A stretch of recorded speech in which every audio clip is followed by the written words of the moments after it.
Muito bem, então vamos dar início aos trabalhos e, de acordo com a ordem do dia que foi distribuída antecipadamente, nós temos aqui uma primeira parte que é muito rápida, mas que ainda assim temos que pôr a consulta. E basicamente temos uma proposta que temos vindo a conversar no sentido de termos uma visita desta subcomissão parlamentar à semelhança do que foi feito na região do Norte, mas desta vez uma visita do roteiro dos fundos europeus e o PRR à região Centro, e as datas que estão propostas são dia 4 e 5 de dezembro ao Distrito da Guarda e ao Distrito de Castelo Branco, e onde iremos visitar projetos empresariais e projetos públicos financiados, ora por Portugal 2020, ora PRR. E, portanto, sem mais demoras, eu colocaria à votação esta proposta, se alguém tem algo a opor, se alguém se abstém. Então está aprovada por unanimidade esta proposta, dia 4 e 5 de dezembro. Segunda nota, temos também um relatório de deslocação da visita aos fundos europeus que foi feita à região Norte. No fundo é um relatório que descreve, foi enviado antecipadamente para todos os grupos parlamentares e, portanto, coloco também à votação. Alguém se opõe? Alguém uma abstenção? Está aprovado por unanimidade. Portanto, passados estes dois pontos, avançaríamos já para a audição. Hoje temos a audição à União das Misericórdias Portuguesas e também à Confederação Nacional das Instituições de Solidariedade e, no fundo, é perceber o ponto de situação do PRR no domínio da solidariedade social. Por isso, pedi só aos serviços o favor de chamar as entidades convidadas para darmos início então às audições. Muito obrigado.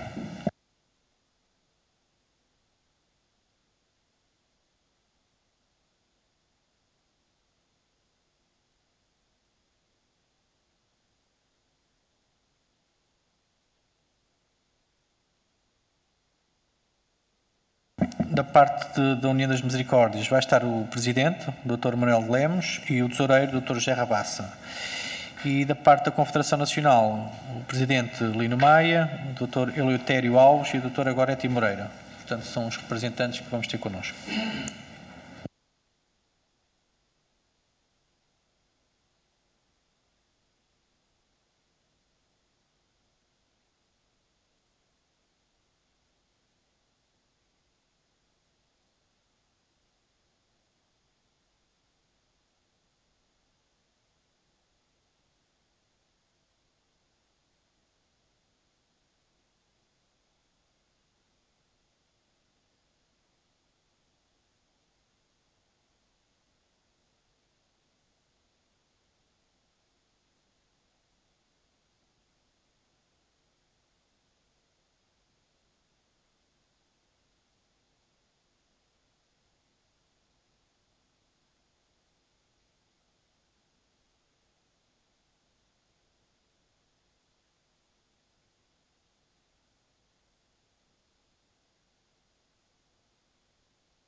Ora, muito bom dia a todos, mais uma vez, e começo por agradecer a presença das duas entidades aqui presentes, da União das Misericórdias Portuguesas, representadas pelo Sr. Presidente Dr. Manuel de Lemos, também pelo Dr. José Rabassa e também da Confederação Nacional das Instituições de Solidariedade, Sr. Presidente Lino Maia, Dr. Eleutério Alves e Dr. Agorete Moreira.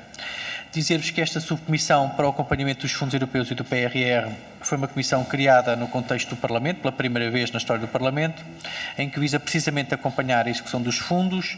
Estamos a fazê-lo com um conjunto de audições que temos feito nesta sede, mas também com o acompanhamento a projetos no terreno para perceber como é que estão a ser implementados, o que está a correr bem, o que pode também ser melhorado. E é nesta perspectiva que se inscreve também esta audição, para podermos contar com o vosso testemunho e que desde já nos cumpre agradecer a presença e a disponibilidade e também pedir desculpa por este ligeiro atraso que aqui aconteceu, porque tinha que ver também com o quórum da própria reunião. E, portanto, em termos de regras da audição, temos uma grelha de tempos em que estão afetos 10 minutos de uma intervenção inicial a cada uma das entidades.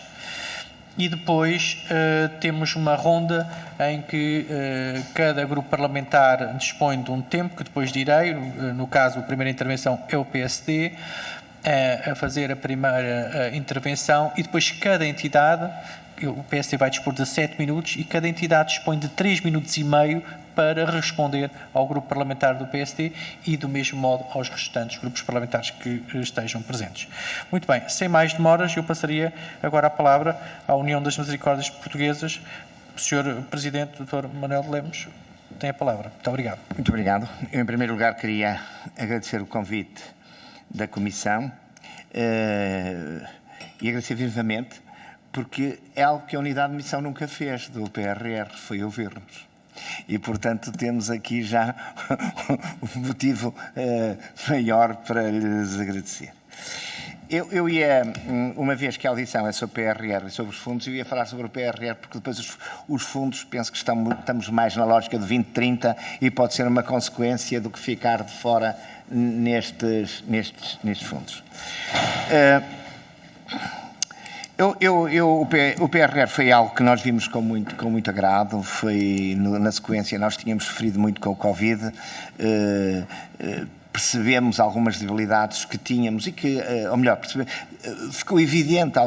ficaram evidentes algumas debilidades que nós tínhamos e que o Covid trouxe à tona. E quando vimos aparecer o PRR, pareceu-nos que poderia ser, de facto, um princípio de uma solução para algumas questões que se tinham atravessado no nosso caminho e como se atravessariam normalmente no caminho de outras organizações. E por isso, naturalmente, eu estive em todas as, penso eu, que estive em todas as sessões em que o Primeiro-Ministro esteve na apresentação do PRR e vimos com muito agrado que ele, por várias vezes, destacou a importância do setor social nesse papel, o que, aliás, fazia sentido, dado o quadro em que o PRR foi criado e em que o setor social em Portugal teve um destaque tão evidente na proteção de muitas vidas humanas que nós tomávamos a cargo. Eu saliento isto porque o Sr. Primeiro-Ministro sempre se referiu, e muito bem, ao setor social. Eu já lá vou pedir aos senhores deputados que prestassem um bocadinho de atenção a esta referência que eu faço ao setor social, que é importante. Bom, uma das sugestões que nós demos e que foi acolhida foi a questão das viaturas elétricas. A questão da transição ambiental fazia parte, era um dos eixos, um dos eixos do PRR e, portanto, fazia-nos todo o sentido que nós também colaborássemos nisso. E porquê? Porque uma das coisas que o Covid demonstrou foi a importância, e nós, aliás, tínhamos feito e continuamos a fazer muitos trabalhos sobre isso, sobre o apoio domiciliário e, por exemplo, eu costumo citar sempre isto, a Misericórdia de Mértola vai em quilómetros todos os dias a Berlim e volta. A Berlim, percorre tantos quilómetros quantos a ida a Berlim e a de Mogadouro tantos quantos a ida a Paris. Bom, quando saiu o aviso, nós ficamos muito contentes, mas depois quando saiu o aviso, nós avisamos que não havia viaturas elétricas. Isto é, no mercado não há viaturas elétricas. Ainda neste momento não há viaturas elétricas. Estamos a cerca de um ano. Bom, mas nós fomos fazendo, aliás, estivemos no sentido até de fazer baixar os preços, independentemente dos concursos públicos que teriam que se realizar, nós procuramos fazer vários acordos com várias marcas, nomeadamente aquelas que digamos que as instituições normalmente compram e, por exemplo, para dar um exemplo, numa reunião que o Dr. Zé Rabassa teve com a Renault, eles disseram, temos lá uma Renault Kangoo, e até não recomendamos porque é da primeira geração e faz 60 km, quando agora já fazem 300 km. Bom, foram adjudicados, cerca de 75% do dinheiro foi transferido para as instituições, está lá parqueado, porque ainda não chegaram as viaturas. Só que no meio disto tudo, houve 2 ou 3 instituições, não sei como é que elas fizeram, que diligências é que tiveram, mas conseguiram arranjar carros elétricos. Conseguiram arranjar carros elétricos, talvez alguns que os concessionários lá tivessem. E a única questão é que quando foram para carregar a plataforma para receber os 25% os 25%, a plataforma estava e está, ainda ontem à tarde, estava fechada. Isto não é normal. Peço desculpa, mas isto não é de todo normal. Ainda a propósito das viaturas, levantou-se uma questão que depois foi transversal e tem sido transversal a todos, que é a questão do IVA. Nós pensávamos que o IVA ia ser neutro num programa desta natureza. E porquê? É assim que acontece com as autarquias pagam o IVA, mas depois são reembolsadas do IVA, portanto que o IVA ia ser neutro, porque era uma forma de potenciar todas as verbas que saíam do PRR para o resultado que estava. Não foi, não é e ainda não está. Mais 2 ou 3 exemplos que penso que são muito importantes. Primeiro, uma questão que é a questão dos valores. Nós vimos saírem, por exemplo, na área dos idosos, entretanto, o Governo tinha lançado, muito bem, um programa PARES, e em março de 2021, a comparticipação padrão era de 38.940 euros. Depois, quando abriu os ERPs, em março de 2022, a comparticipação padrão é de 35.695 euros. E em setembro de 2022, para a rede de cuidados continuados, a comparticipação padrão, sempre cama, é de 30 mil euros.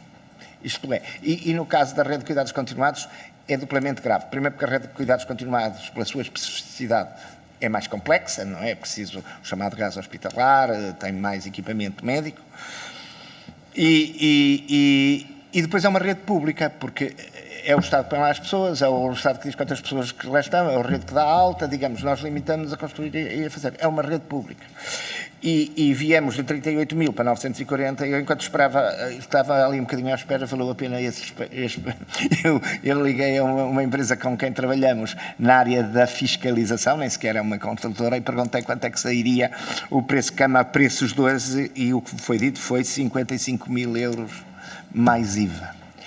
Nós achamos que, de facto, a rede de cuidados continuados é uma rede estrutural para o país. É fundamental, se quisermos ajudar a questão dos hospitais, para tirarmos pessoas que estão nos hospitais, e claro, isso não se discute. Talvez valha a pena fazer menos camas, e daí, por exemplo, eu ter dito que falávamos no fundo no 2030, por continuar no 2030, mas fazê-las mesmo.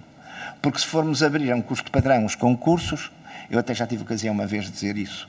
No Governo é fácil, os Presidentes da Câmara sabem todos que os concursos estão a ficar desertos e, portanto, era muito importante. Talvez valha a pena fazer menos camas. Eu recordo aos senhores deputados que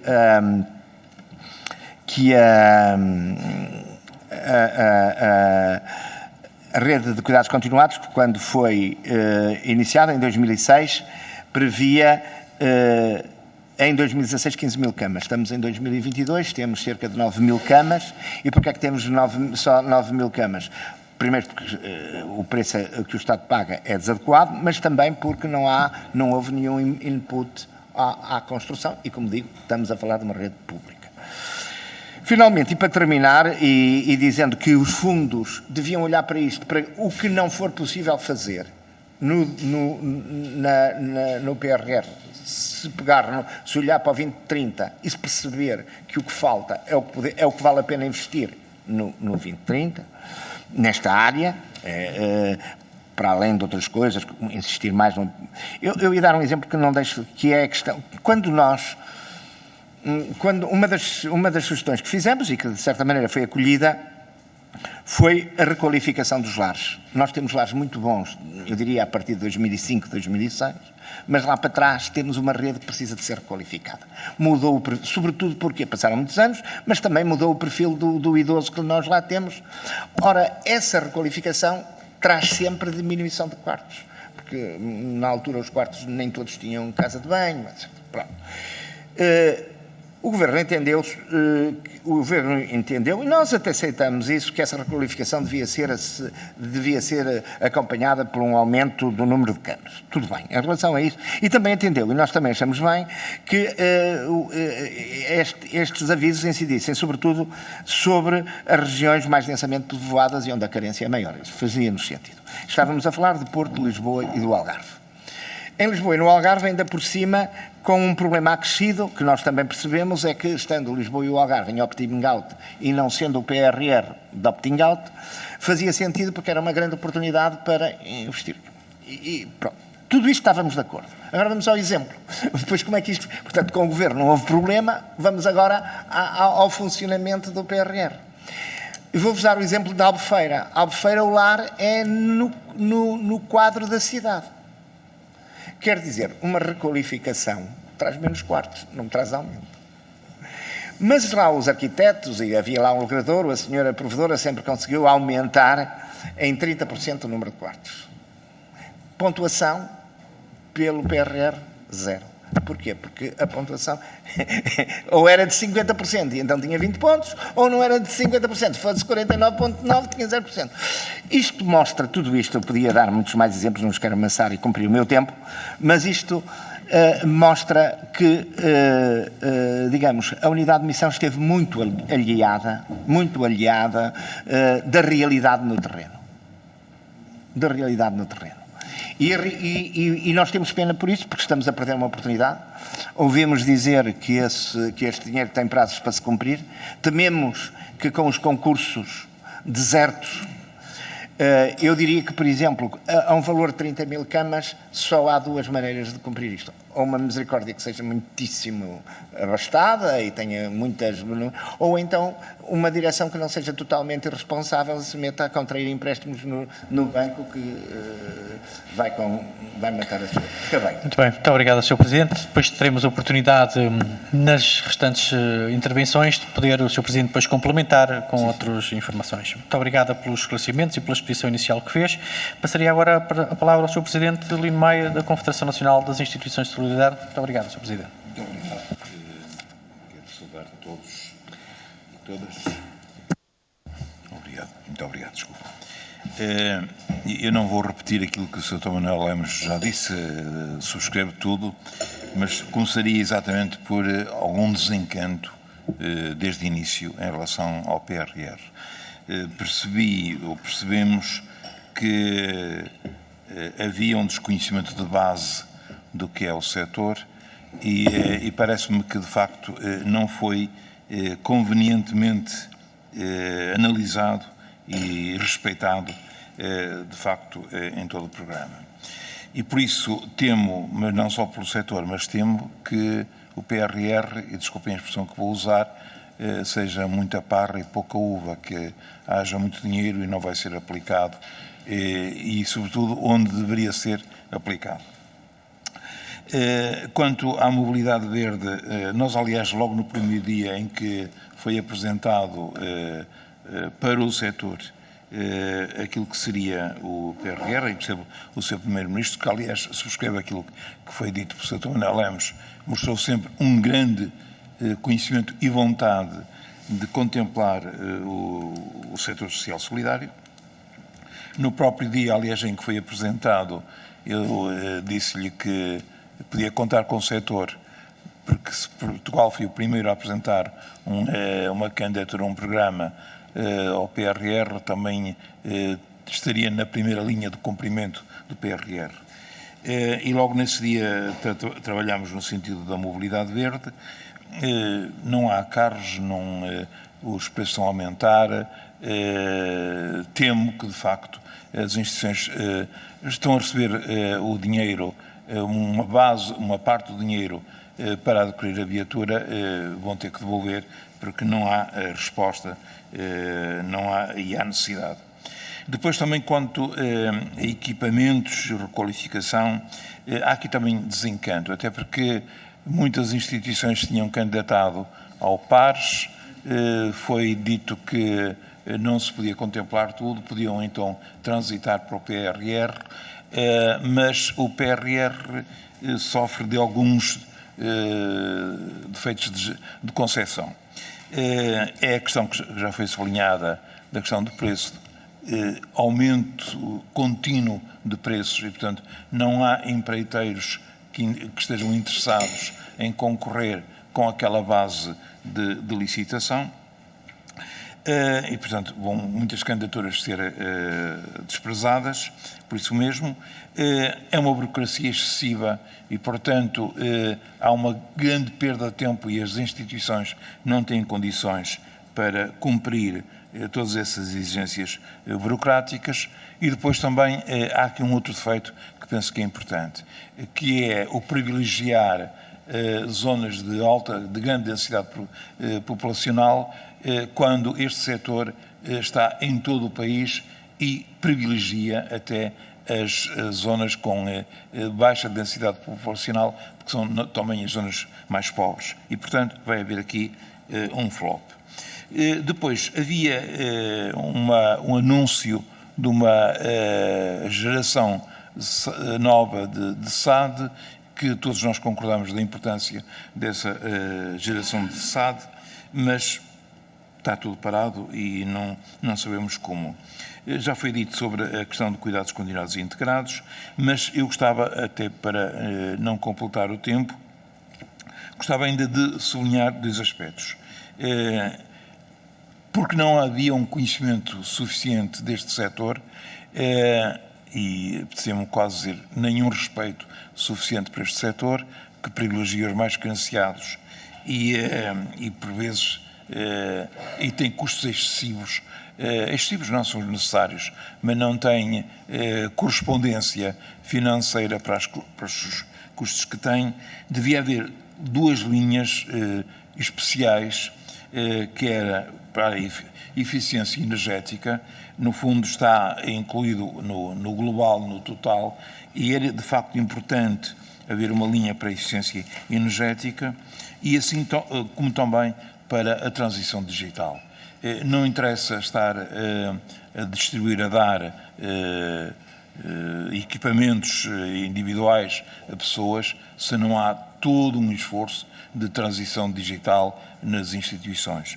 E por isso deveria haver, de facto, estas duas linhas especiais, repito, eficiência energética e transição digital, e não estarem no grande pacote de todos, aparecerem ali ao lado de tudo mais.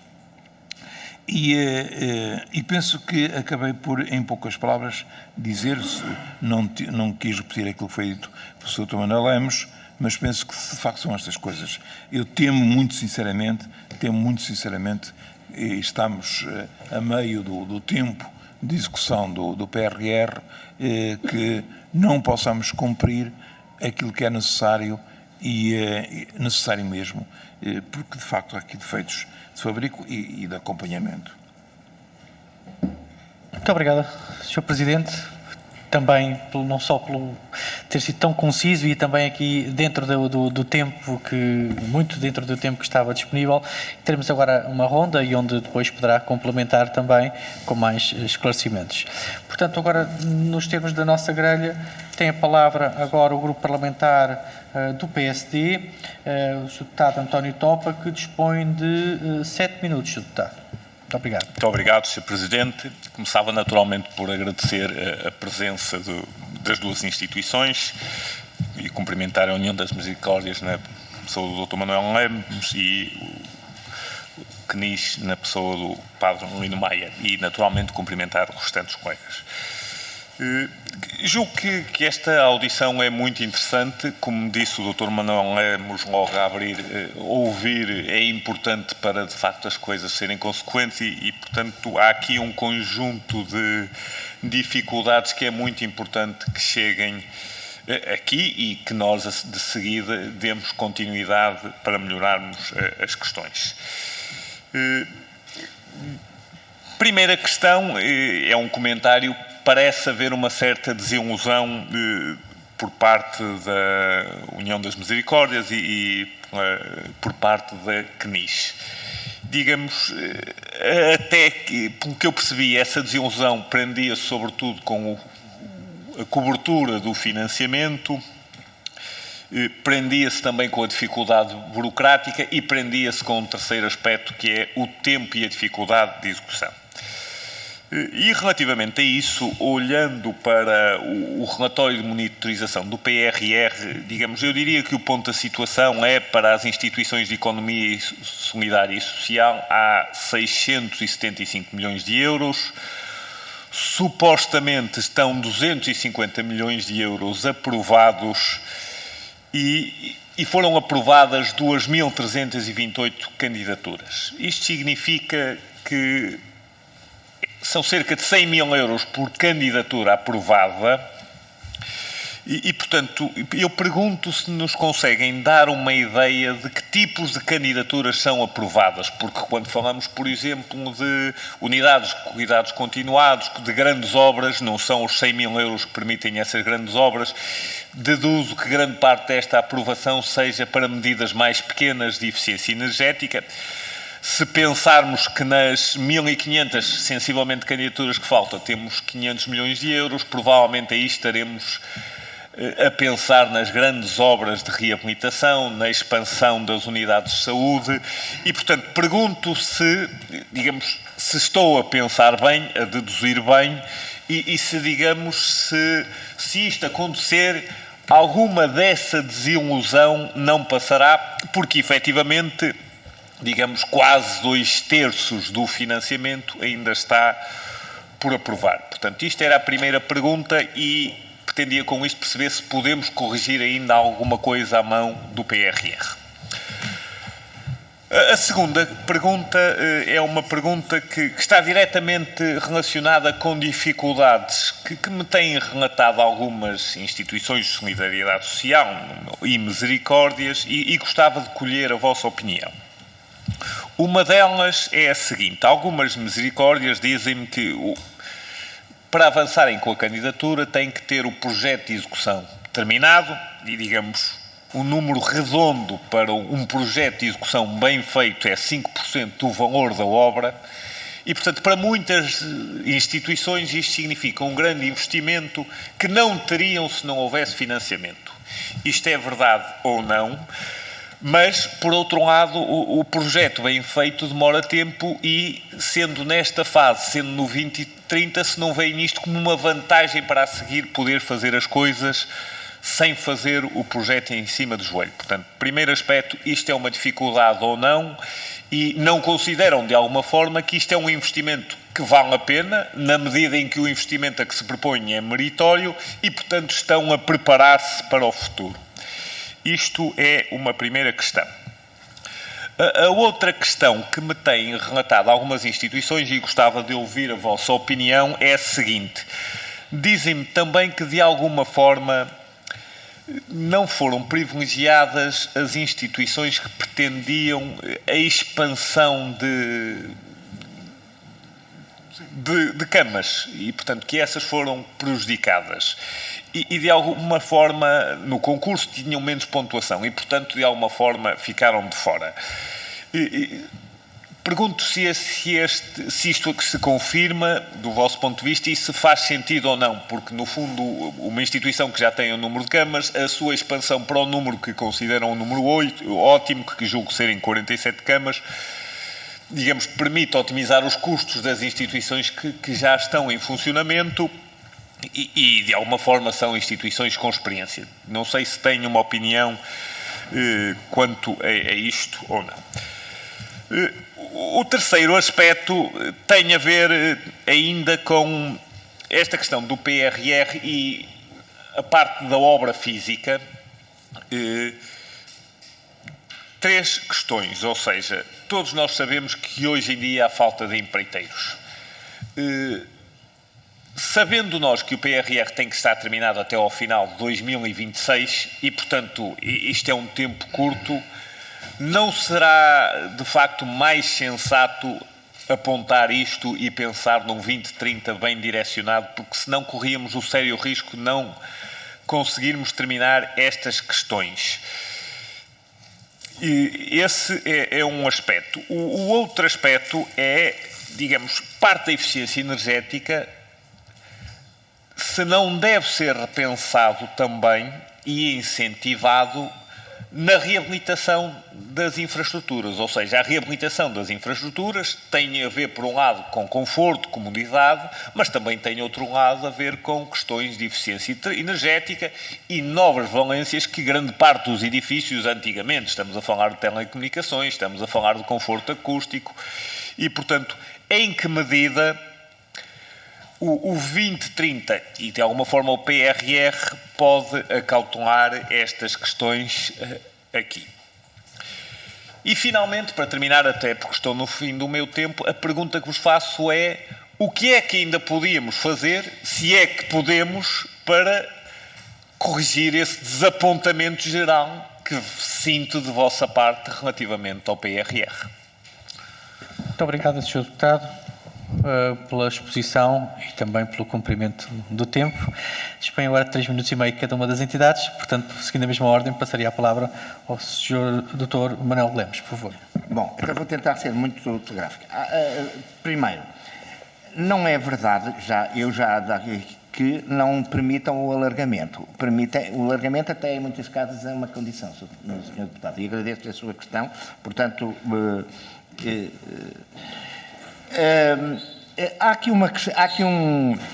este valor dos 2.328.000 euros são as candidaturas que estão aprovadas. Mas agora vamos lá ver se, como elas implicam obras, quando forem abertos os concursos públicos, se ficam desertos ou não. Porque podem perder-se grande parte deste dinheiro.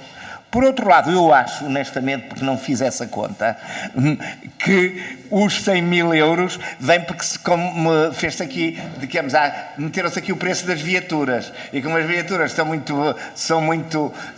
dá uma média, faz baixar a média muito grande. Mas confesso que não tive tempo para ver isso, mas é essa...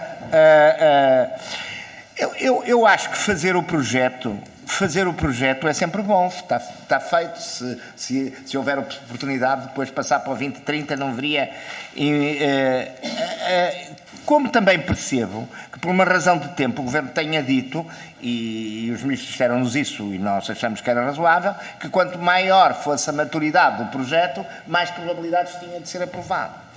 O que depois aconteceu, Sr. Deputado, foi que se puseram lá umas regras. Por exemplo, eu sou do Norte, não é? Portanto, sei lá, de um lado do rio ficou Nanute, que tem mais pontos, e do outro lado da rua do rio ficou Nanute, que tem menos pontos, e depois há uma ponte de 20 metros ou 30 a separar as duas Nutes. Aqui houve um problema de informação. Isto é, se tivesse sido claro que não valia a pena concorrer naquela NUT porque não ia haver, talvez não valesse a pena terem gasto dinheiro para as instituições nesta fase em que têm gravíssimos problemas de tesouraria, estarem a gastar dinheiro numa coisa que não era necessária. Solução para isto, Sr. Deputado, só vejo uma, é sentarmos-nos todos à mesa com vontade de resolver o problema, porque é fundamental para as instituições encontrarmos aqui uma solução. Se vamos ficar à espera que os concursos aconteçam, que fiquem desertos, para levar evidências não sei para onde, eu acho que vai passar muito tempo e então os prazos podem ficar prejudicados, embora eu acredite nas notícias que vieram a lume de que o Governo, e nomeadamente o Sr. Primeiro-Ministro, está a tentar um adiamento destas datas. E isso faz-me todo o sentido no ponto em que estamos. Mas corremos o risco de isso não ser possível se não nos sentarmos todos à mesa, nós, a unidade de missão, para tentar ajudar a resolver este problema, porque nós estamos do lado da solução, não estamos do lado do problema. Muito obrigado, Sr. Presidente. Faz favor, Sr. Presidente, tem a palavra. Eu acrescentaria só algumas coisas e para esclarecer o número que foi apresentado. Só em mobilidade de viaturas foram cerca de 1.300 candidaturas aceitas. Isto significa já muita coisa, não é? Quando eu falo muita parra e pouca uva, De facto, este número é um número muito grande, mas representa pouco dinheiro, portanto, é um exemplo. Depois, outra questão que foi colocada, que eu acho que é de facto importante, não será conveniente esperarmos pelo 2030 ou transitarmos? Para estas instituições há, de facto, há desencanto, porque foram convidadas, candidataram-se ao pares para algumas obras, depois não foram aceitos por razões, não interessa aqui escalpelizar, convidadas a candidatarem-se agora ao PRR, processo novo, depois para outro processo será para o 2030, e é que, de facto, como o Sr. Deputado salientou e muitíssimo bem, é que estas instituições não podem... 50% das instituições chegam ao fim do ano com resultados negativos, não podem investir no sexo dos anjos, desculpem a expressão, andar a gastar dinheiro em candidaturas sucessivas que não são aceitas. Aliás, não têm dinheiro para as candidaturas. Eu penso que era importante, de facto, que não fossem defraudadas, e por isso, ou sim ou não. Sublinho e dou um exemplo muito interessante. Houve uma candidatura, por exemplo, não é, que teve tudo na pontuação máxima, mas porque estava numa zona de baixa densidade populacional, 0, e, portanto, automaticamente não é aceito. E quando estas candidaturas, falo, por exemplo, do Distrito de Bragança, falo concretamente da cidade de Bragança, vamos continuar a abandonar estes territórios, não é? Quando o nosso setor é exatamente inclusivo também territorialmente. Para mim, eu penso que, e sublinho aquilo que o Sr. Manuel Lemos disse, eu julgo que o importante, de facto, é que sejamos, desculpem, não quero aqui dar lições de moral, não é? Mas que sejamos suficientemente humildes para ver que temos de mudar, não é?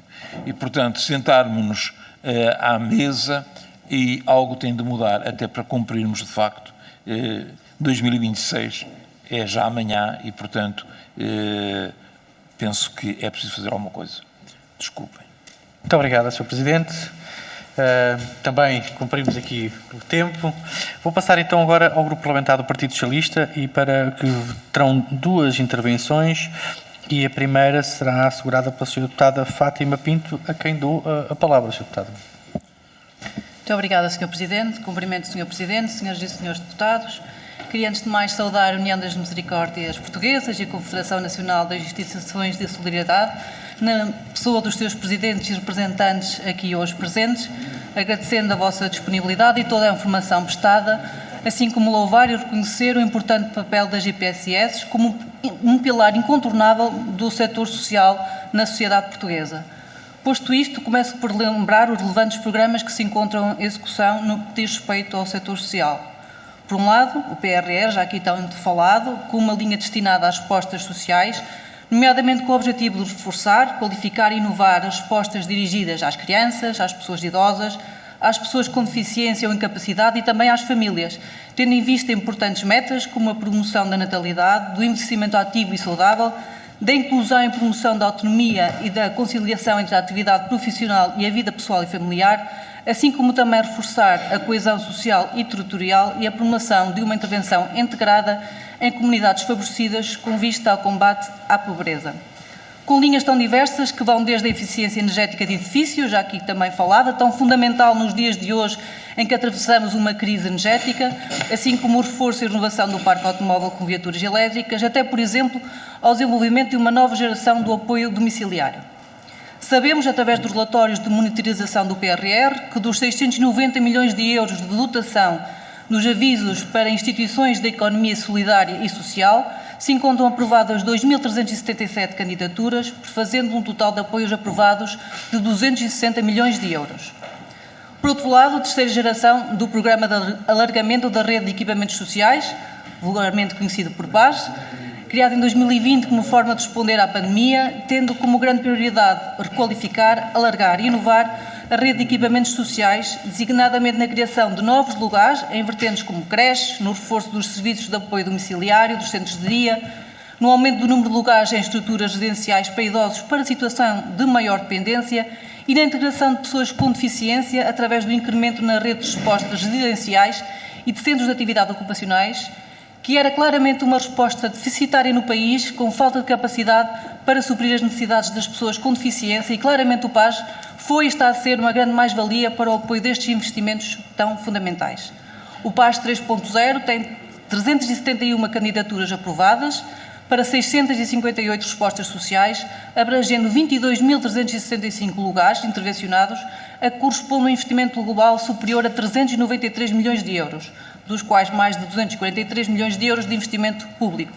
De uma forma simples, entre o PRR e o PAS, temos já aprovadas candidaturas num valor superior a 500 milhões de euros. Perante isto, a primeira pergunta que vos deixo é se recordam de alguma vez ter existido tamanhos apoios no setor social ou se estamos, de facto, perante o maior investimento público de sempre nesta área. Por fim, gostaria que nos pudessem dar nota dos constrangimentos e dificuldades que as diversas entidades do setor social que representam têm vindo a manifestar, e já foram aqui apresentados alguns desses constrangimentos que tomamos nota, mas principalmente no que diz respeito às candidaturas, disponibilização e gestão dos fundos e do PRR, assim como também algumas sugestões de melhoria que nos possam assinalar, sem deixar de referir medidas mais recentes no âmbito do combate ao aumento da inflação, como o apoio extra para custos alimentares no valor de 18 milhões de euros, pago já no mês de setembro, como também o apoio para pagamento de 50% dos aumentos do custo de energia, que foi aprovado no início deste mês de outubro e que está a ser operacionalizado. Muito obrigada. Muito obrigada, Sra. Deputada.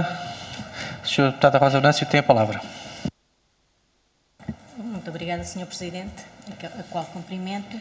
Senhoras e senhores deputados, saúdo em particular o Sr. Presidente da Confederação Nacional das Instituições de Solidariedade de Lino Maia e o Sr. Presidente do Secretariado Nacional da União de Misericórdias, Manuel Augusto Lopes, e em vós, todos os dirigentes e as pessoas que integram as vossas instituições. Não podia deixar de começar por relevar e agradecer o inestimável serviço que as Misericórdias, as mutualidades e as IPS prestam ao nosso país para garantir as respostas sociais necessárias para as crianças, jovens, pessoas idosas ou pessoas com deficiência, bem como para a prevenção e reparação de situações de carência. Para colmatar algumas das carências sociais, nomeadamente nas áreas de oferta de creches, mais lugares para idosos e de outros apoios de grupos vulneráveis da nossa comunidade, o nosso país tem olhado permanentemente para as entidades da economia social como parceiras e estas têm merecido um apoio significativo ao nível do investimento público, designadamente através das medidas do Programa de Estabilização Económica e Social, dos sucessivos programas de alargamento da rede de equipamentos sociais, assim como de um conjunto de investimentos que se podem integrar no âmbito do Plano de Recuperação e Resiliência. Considerando o propósito desta audição, o Grupo Parlamentar do Partido Socialista realça o facto das medidas elencadas no PRR para o terceiro setor estarem em linha com os objetivos do Quadro Estratégico Nacional para a Inclusão Social, para a redução da pobreza, para o envelhecimento ativo e para a inclusão de pessoas com deficiências ou incapacidades. Consideramos, pois, que os esforços têm vindo a ser feitos no sentido da coesão social e territorial como aspectos relevantes para o sucesso da implementação das medidas, designadamente através da valorização e do empoderamento das instituições de economia social e a promoção de redes para a intervenção integrada em comunidades. Assim, tendo presente que os investimentos são importantes para mitigar o impacto da crise económica e social e são, sobretudo, relevantes para aumentar a nossa capacidade de reação e ação perante os problemas sociais, gostaria de colocar as seguintes questões. Quais são, na vossa opinião, os impactos dos investimentos no âmbito das medidas de PRR para o terceiro setor? E, por fim, tendo presente os avisos para a eficiência energética dos edifícios e para o apoio à aquisição de viaturas adaptadas às necessidades das instituições, dos serviços que prestam, das pessoas que beneficiam deles, nomeadamente com a mobilidade condicionada, gostaríamos de saber se consideram positivo e em que medida as vossas instituições estarão ou ficarão mais resilientes para enfrentarem a crise atual na sequência da guerra da Ucrânia. Muito agradecemos a vossa presença. Muito obrigada, Sra. Deputada, também pelas questões colocadas, e passaria, portanto, a palavra ao Dr. Manuel Lemos para uma primeira intervenção. Muito obrigado, senhoras deputadas. Eu gostava de dizer, como princípio, que nós concordamos completamente com a estratégia do Governo e a nossa questão não é muito menos com a senhora Ministra. Não temos até, no caso da União das Misericórdias, uma excelente relação com, e penso que posso ter uma excelente relação com a senhora Ministra e com o Governo. O que estamos aqui em causa não é isso. E desse ponto de vista, não é isso que nos traz aqui hoje. Digamos, é até o que esta digamos, estas deficiências do funcionamento do PRR prejudicam a própria estratégia que referiram.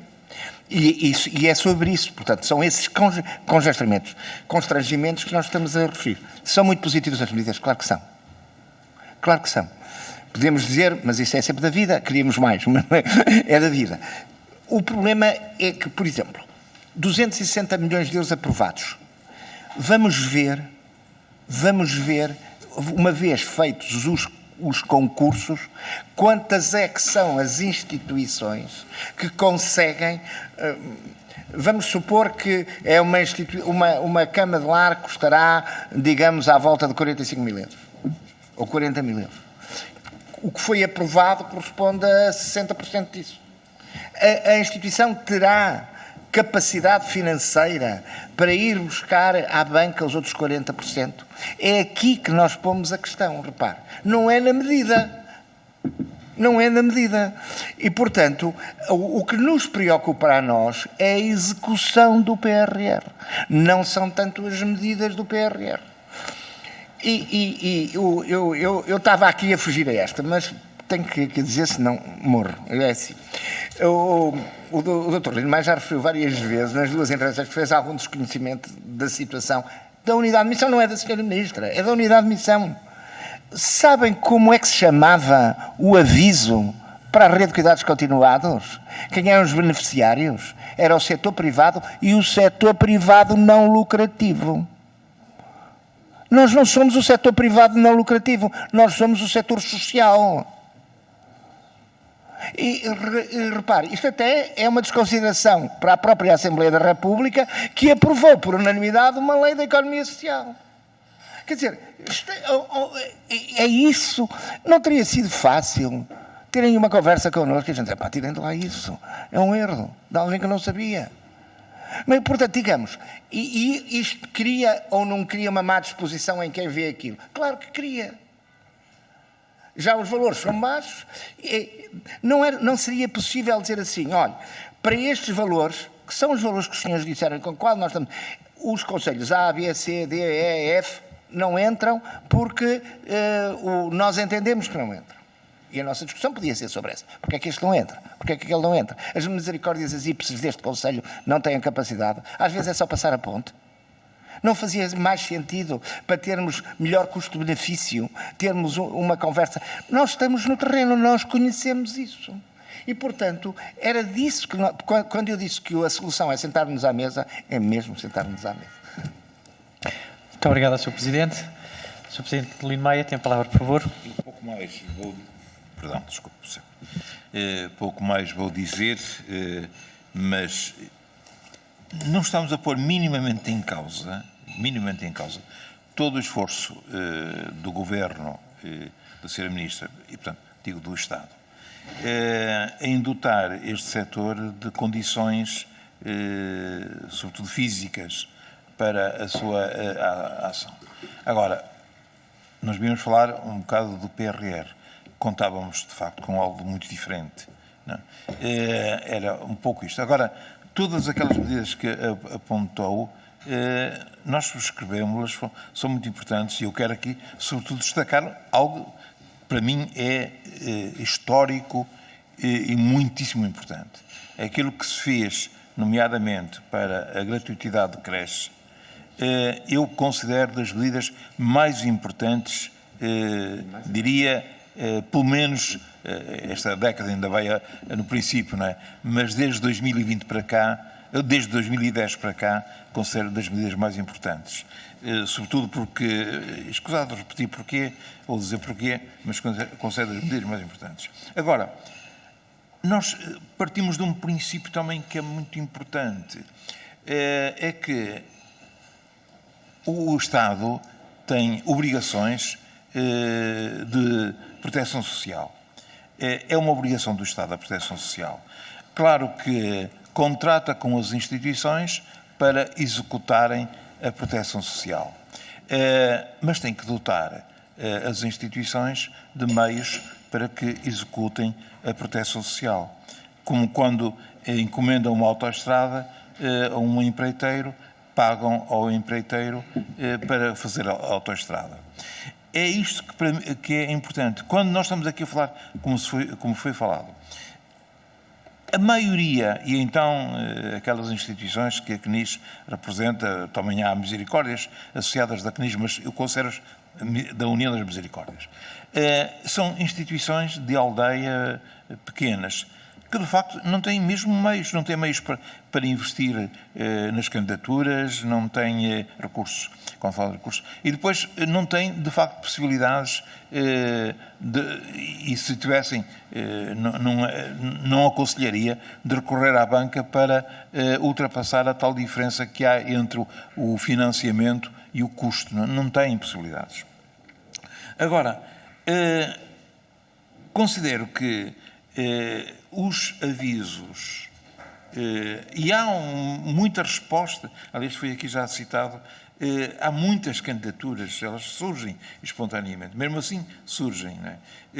Muitas vezes é manifestação de boa vontade, de interesse, mas depois acabam mesmo por não apresentar a candidatura tal qual, porque de facto não puderam investir, há burocracia, não conseguem ir à frente.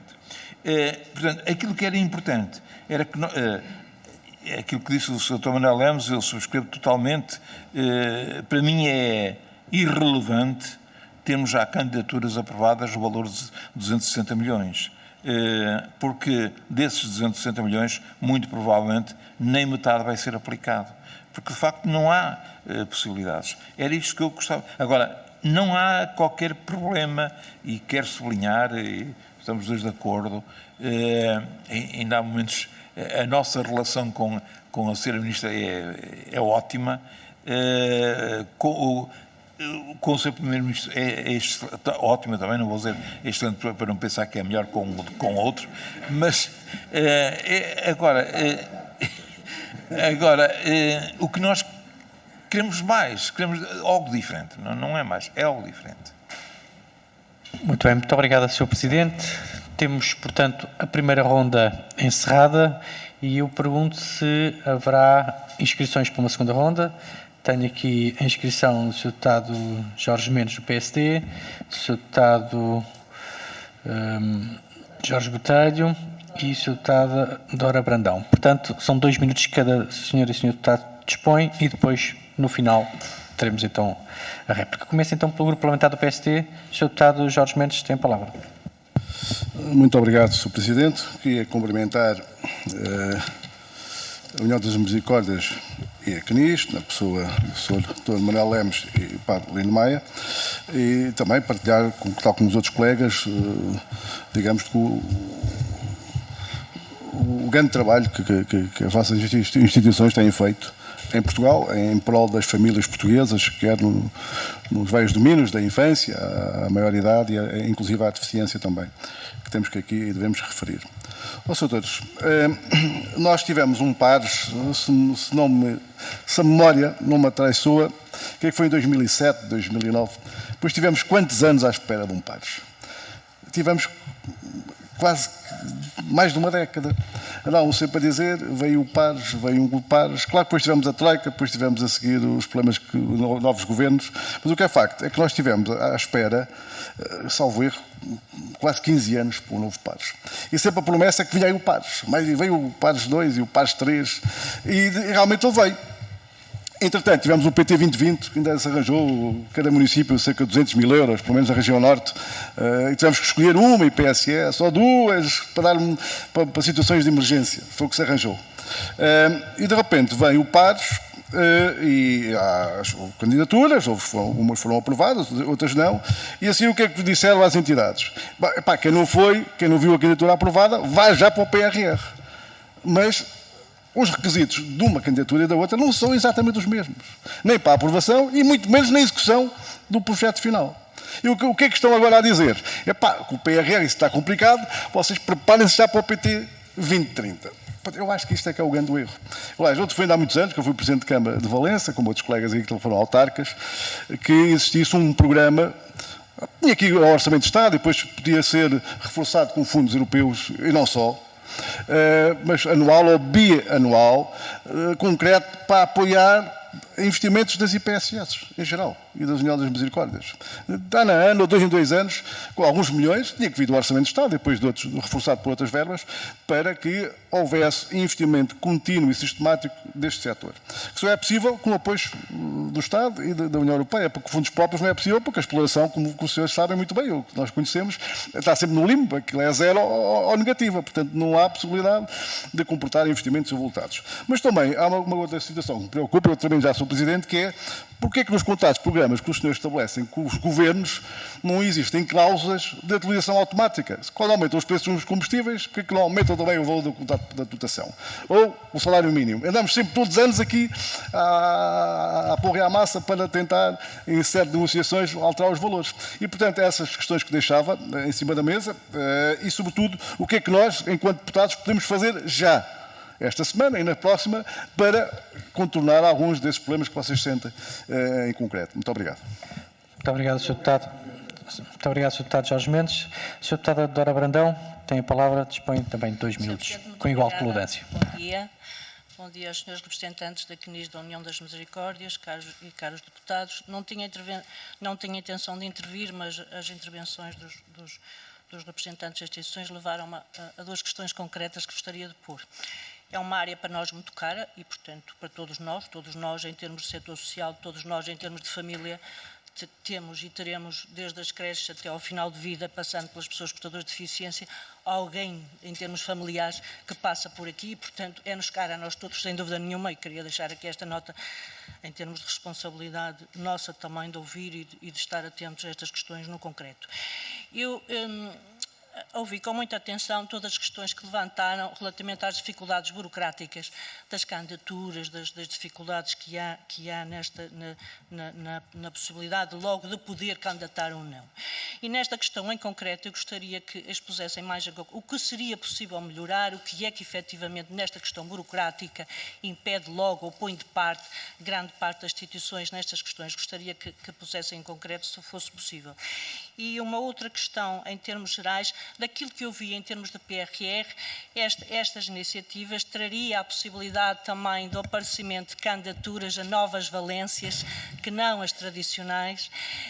Se têm a percepção que no terreno houve a possibilidade ou não realmente de ir para outras áreas que não as tradicionais só de lajes ou centro de atividades ocupacionais tradicionais, mas as novas valências, como por exemplo as residências autónomas, um conceito diferente para a autonomia que é importante também vermos em termos de sociedade atual. Muito obrigada. Muito obrigado, Sra. Deputada. Sr. Deputado Jorge Botelho, tem a palavra. Muito obrigado. Muito obrigado, Sr. Presidente. Quero cumprimentar o Dr. Lino Maia e o Dr. Manuel de Lemos com amizade. Eu gostava de fazer 2 considerações e uma pergunta para uma resposta que eu acho que é o que ficou, para mim, o que bate mais. As respostas sociais cresceram sempre fortemente nos tempos do Partido Socialista. E é importante que isto fique aqui claríssimo, que o tempo atual não é exceção. O PARES aconteceu com o Vieira da Silva, o Ministério da Silva, no tempo do Partido Socialista, foi um crescimento em boom de equipamentos sociais em lares e em creches, e em creches, especialmente em determinada altura. Os fundos comunitários foram, o PT, o 2020, o anterior, o QCA3, foram fortemente dedicados, por isso o Partido Socialista teve sempre fortemente indicado crescimento nos setores sociais e nas respostas sociais. Neste momento, no PRR, que é aquilo que nos junta aqui, vimos do PT 2020, que está em falta 6 mil milhões para terminar, mas agora estamos no PRR, foram direcionados para o PRR e chegados aqui, temos esta audição e fazem-nos aqui um conjunto de observações que para nós, pelo menos para mim, são importantes. O Sr. Paulo Lido Maia disse que as candidaturas não são, o número de candidaturas e dos montantes não são o essencial, o que importa é a execução. E é sobre a execução que e fizeram considerações de saudação geral, de grande colaboração com o Ministério, com a Sra. Ministra, de entendimento total, e fazem, parece-me a mim, um ponto crítico à missão Recuperar Portugal. Porque não estaria sintonizado, não está sintonizado com a dinâmica, a envolvência, as vicissitudes daquilo que é o setor social, nomeadamente em métrica. Nós temos 260 milhões de euros dos 690 milhões de euros aprovados e nós queremos tudo executado. Mas há aqui uma coisa que é como é que queremos isto tudo executado. Nós sabemos como é que correu as primeiras candidaturas do PRR, nomeadamente com a dinâmica dos avisos, e sabemos que aquilo que foi dito não corresponde àquilo que às vezes é a densificação eu termino já, Sr. Presidente, preciso mais uns segundos. A densificação daquilo que é a taxa de cobertura regional. E é neste ponto que eu gostava que densificassem. O Sr. Manuel Lemes diz, em determinada altura, que as áreas mais densamente povoadas são, penso eu, as mais prejudicadas. E é isso mesmo que nós queremos saber. Porque em áreas densamente povoadas há mais pessoas precisa de mais respostas sociais. E não é o contrário. O contrário é que nós vamos assistindo que o interior de baixa densidade conseguiu algumas colocações, não sabemos se vai conseguir executar, mas essa é outra conversa. A minha pergunta é, o que é que se devia fazer nas reuniões que seguramente terão agora, depois desta audição, para podermos alterar as dinâmicas dos avisos, para que os investimentos possam ser uniformes no país, nomeadamente na região de onde eu sou de origem, no Algarve, onde sabemos que há poucas candidaturas aprovadas, em função da taxa de crescimento da região, da dinâmica da região e das pessoas que lá vivem, e era por aí que eu queria, para poder identificar este conceito. Muito obrigado. Muito obrigado, Sr. Deputado. E, portanto, para fecharmos esta ronda, dispõe de 3 minutos cada entidade, com alguma tolerância, porque estamos também a fechar a sessão. Muito obrigado. Eu queria começar por dizer ao Sr. Deputado Jorge Mendes que, de facto, digamos, eu até vou falar do lado das misericórdias, quer dizer, nós estamos aqui há 524 anos, mas a nossa resiliência é aguentar. É aguentar. E deixe-me dizer o seguinte, de facto, embora até dentro da União das Misericórdias haja muita gente que critica a transferência de competências, eu sou um adepto da cooperação entre as autarquias e tenho defendido isso ao trânsito, porque sei, nomeadamente no Covid, que a cooperação entre as autarquias e as instituições foi fundamental e a questão das autarquias é muito importante, essa cooperação. É muitíssimo importante e eu diria que, felizmente, cada vez mais entre autarcas e responsáveis das instituições tem havido cooperação e, portanto, o que já é notícia é quando não há cooperação, não é quando há cooperação. A cooperação já começa a ser uma tradição normal. É claro que nós gostaríamos de ver nos acordos as atualizações automáticas. Ainda, por exemplo, agora... Mas às vezes, mesmo quando está na lei, elas não acontecem. Por exemplo, vou-lhe dar um exemplo. Na Rede Nacional de Cuidados Continuados está na lei que todos os anos há uma atualização correspondente à taxa de inflação do ano passado, que foi 1,9, e nem esse aumento aconteceu ainda. Estamos quase no final do ano. Portanto, digamos, é preciso ver que, digamos, às vezes não basta estar na letra da lei, são outras questões. Mas, de facto, o que me importava aqui salientar é esta cooperação que referiu e que acho que tem que ser alargada, porque, como também eu às vezes costumo brincar a dizer, que os nossos clientes são os mesmos entre a autarquia e o setor social. Portanto, somos um país pobre, temos que juntar forças, não é andar cada um a fazer as coisas para o seu lado, e por isso eu agradeço muito aos autarcas que tenham feito isso, e o Sr. Deputado Jorge Mendes foi um deles, como aliás o Dr. Jorge Botelho também foi. E portanto dizer o seguinte, de facto, a questão que coloca, eu disse, eu estava a referir-me só ao aviso das herpes, não estava-me a referir aos outros. De facto, nós, desde o princípio, que aceitamos que nas zonas de mais densidade populacional, onde houvesse maior carência, fazia sentido que houvesse uma resposta maior. E por isso aquele exemplo que eu dei da Albufeira é um exemplo evidente. Aliás, tive até a ocasião de falar isso com o presidente da CCDR, concordou inteiramente comigo, ele conhecia o problema. E porquê? E estes constrangimentos têm que ser, poderiam ter sido evitados se a unidade de missão tivesse mais disponibilidade, não é mais, é um bocadinho zerinho, porque nunca aconteceu até hoje. E tinham que ser eles a procurar-nos. Nós estamos nas comissões todas, manifestamos as nossas dúvidas nas diferentes comissões. Quer dizer, para nós, para o Governo, para a economia, mas sobretudo para as pessoas que vão beneficiar destes melhoramentos, isto é fundamental que aconteça. É bom aprovar as candidaturas, mas quem aprova as candidaturas tem ou não tem a consciência que perante a realidade financeira, quem é o banco? Quem é o banco que vai emprestar a uma instituição que, como disse ali o Sr. Deputado Jorge Mendes, vive na corda bamba,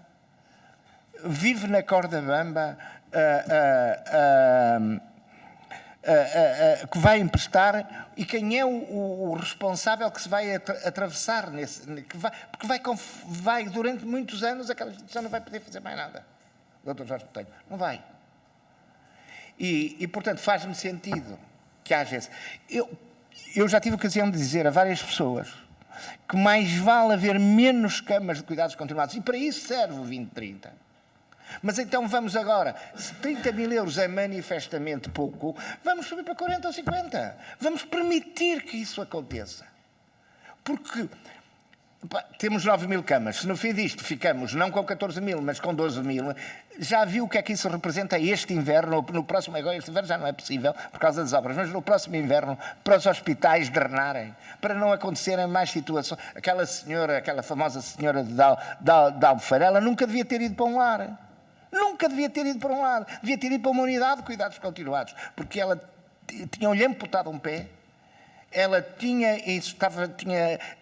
escaras produzidas no hospital, ela tinha que ir para uma unidade de cuidados continuados. Não ir para um lar foi excesso de simpatia da misericórdia para acolher a pessoa porque havia a sofrer, mas não tinha condições para ter aquela pessoa. E uma unidade de cuidados continuados tem. E, portanto, eu acho que vale a pena conversar seriamente. Analisar isto. Todos temos razão e ninguém tem razão, costuma-se dizer, não é?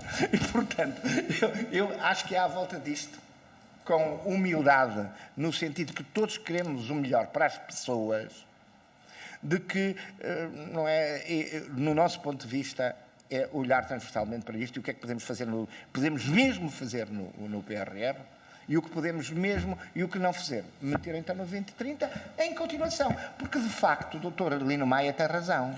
Muitas das unidades que nos foi dito que passam do PARS 3 para o PRR, ficavam logo de fora porque o PRR introduziu umas limitações de NUTs que não existiam no PARS.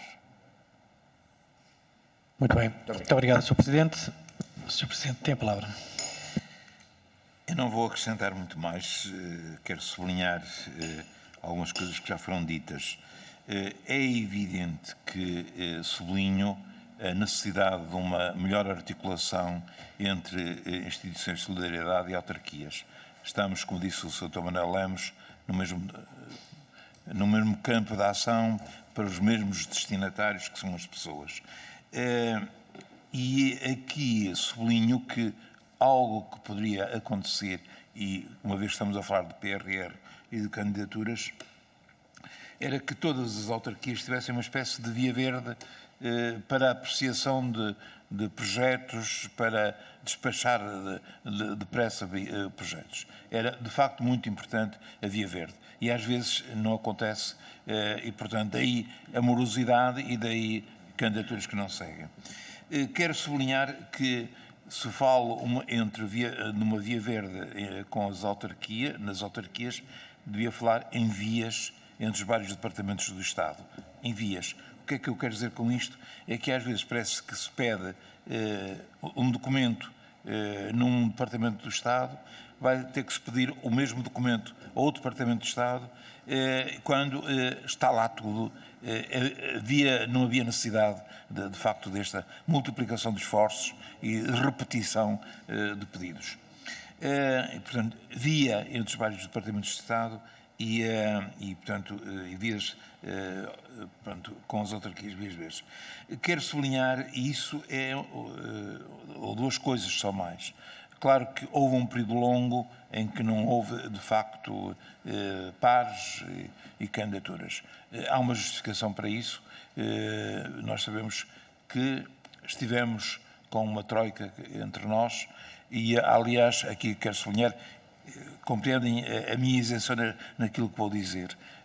Na altura estavam uns partidos, não interessa quais, a suportar um governo que souberam, ou esse governo soube mostrar à Troika que de facto este setor social não é um setor lucrativo, por isso simplesmente, nem é apenas aquele setor social, pronto. E por isso a Troika quis pôr em exigências que o governo então boicotou e permitiu de facto a continuidade deste setor. Agora, era importante que de facto nós pensássemos, isto parece que já está um bocado fora da questão do PRR, às vezes, e sublinharam do Partido Socialista, e aqui posso falar em partidos, e é verdade que de facto têm aumentado muitíssimo as respostas sociais, muitíssimo. Nós, desde 1996, ano em que foi assinado o Pacto de Cooperação para a Solidariedade, até hoje, aumentaram 3 vezes as respostas sociais, e isto também em número de utentes. Isto é um facto e, portanto, eu digo 2096, 18 de dezembro de 2096, de 1996, perdão, isto agora a cabeça já começa a não funcionar, entre 18 de novembro de dezembro de 1996 e a assinatura do segundo pacto, que foi em 23 de dezembro de 2021. Agora, o que parece-me neste momento é que nós devemos também aqui fazer uma pausa. Não é tanto aumentar muito as respostas sociais, é consolidar o que já existe. E eu penso que às vezes há muita preocupação em mais novas e esquecemos de que, de facto, as que existem não são sustentáveis. E, portanto, penso que era muito importante consolidar o que existe, mais do que multiplicar muito mais aquilo que temos. Era isso. Ora, muito obrigado, Sr. Presidente. Creio que temos fechada esta audição. Eu queria apenas deixar 2 breves notas. A primeira é de, obviamente, agradecer muito a vossa disponibilidade. Foi uma audição, creio, para todos bastante enriquecedora do ponto de vista dos testemunhos, da troca de ideias e do que está bem e do que há a melhorar. Dizer também que a audição que hoje tivemos aqui vem em linha e também para dar conhecimento daquilo que temos vindo a fazer nesta subcomissão. Nós começámos por ouvir a Agência de Desenvolvimento e Coesão, ouvimos a estrutura de missão do PRR, ouvimos o Tribunal de Contas, ouvimos a IGF, ouvimos o IAPMEI e, portanto, temos estado a ouvir quem gera, quem fiscaliza os fundos e hoje os senhores inauguraram também quem promove e está no terreno a executar candidaturas. E por isso diria que, e também é o primeiro setor que estamos a escolher, porque podia ser a saúde, podia ser outra área, podia ser a educação, e portanto isto também releva aquilo que esta subcomissão atribui a este domínio do setor social, da solidariedade e também às instituições que representam para que possam também dar o vosso testemunho e ser envolvidos neste debate.